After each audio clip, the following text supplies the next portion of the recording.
এই দুনিয়ার সব কিছু হচ্ছে সম্পদ, আর এই সব সম্পদের মধ্যে সবচেয়ে দামি সম্পদ হচ্ছে নেককার নারীরা।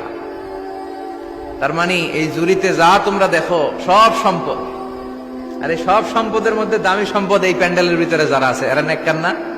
নেককার না? যা তোমরা দেখো সব সম্পদ, আর এই সব সম্পদের মধ্যে দামি সম্পদ এই প্যান্ডেলের ভিতরে যারা আছে এরা নেককার না? নেককার না হলে ওয়াজ শুনতে আসতো? এই প্যান্ডেলের ভিতরে যে বোনেরা, এরা পৃথিবীর সবচেয়ে দামি সম্পদ।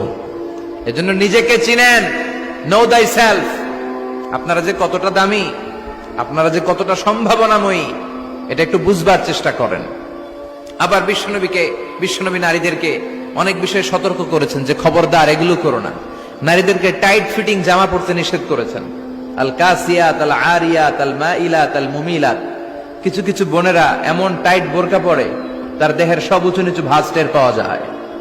পুরুষরা